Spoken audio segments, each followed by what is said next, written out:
U.S. is in the midst of a presidential election, and for many people, this all seems like a crazy circus. And if anybody understands why some people are scared of certain candidates, it's Latin Americans. Wanna know why? Because most of them have seen some crazy presidents. And I don't mean crazy like they have extremist opinions differing from mine. I mean crazy like, I now declare the new Secretary of Defense is this balloon with a smiley face on it. As your Secretary of Defense, I would like to talk about the deflation. You're dumb. Let me preface right now by saying that these crazies have done some seriously horrible things. Embezzling, torture and murder, interviewing with Sean Penn. But what I really want to talk about is the bizarre side of their crazy. The side that makes you wonder, is this real life or are we in North Korea? So here are some crazy Latin American leaders.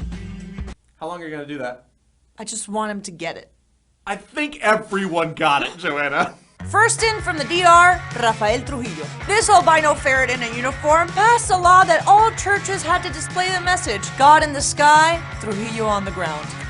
Trujillo is the devil. But then he changes his mind and orders the sign to instead say, Trujillo on the land, God in the sky. He thought he was above God. The only way you're above God is if you're doing roof work in a Sistine Chapel. What is that joke? I have a history major. Let me use it for Whoa, one thing. we're super relevant today. Next, Fidel Castro has outlasted 9 U.S. presidents, gets fashion advice from Run DMC, and loves holding on to absolute power almost as much as he likes listening to himself talk. Oh, sick Fidel Bird! Drop the mic! His longest speech was over 7 hours.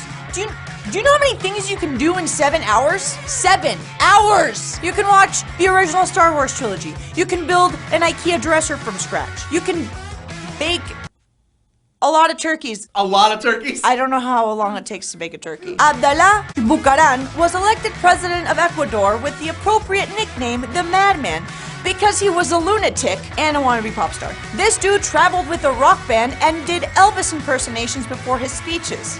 Chris, you want to see my Elvis impression? Sure. Went to a party at the county jail. I should have stayed there because I embezzled millions of dollars. Quit digging, you struck oil. He was finally impeached for being too crazy after a mere 6 months. But don't worry, because you can still follow him on Twitter where he posts, and I'm not kidding, his favorite Hitler facts. Hugo Chavez, other than running his country into economic ruin,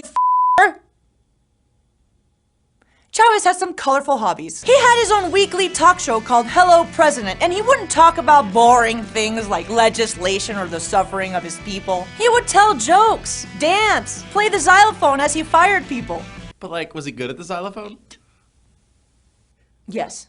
He thought himself the Venezuelan Mr. Rogers if Mr. Rogers had a prison in his basement. He also vowed to ban Halloween because he said it was a US strategy to scare other countries, and he claimed that capitalism killed life on Mars. As in, McDonald's is the reason that aliens aren't a thing. He reminds me of my 6-year-old nephew, in the sense that my 6-year-old nephew is a child. Here are cliff notes on some other crazy f***s. Bolivia's president Melgarejo was so infatuated with his horses he would bring it to parties. And Juan Perón invited Nazi war criminals to hang out in Argentina. They're still there. Noriega sued Activision, makers of Call of Duty, for harming his reputation. Pretty sure the drug smuggling did that already. So Americans, as you watch this debate and figure out who you're gonna cast your vote for, remember, it ain't crazy till your president claims he can talk to a tiny bird with the voice of a dead man. Then you're So normally I ask you guys to let me know of things I missed, but I think that would involve a little Wikipedia and a lot of tears. So, why don't you let me know what weird stuff you'd do if you were a dictator? Like I would fill a room up with Captain Crunch. So until next time, I'm Joanna and I've said my piece.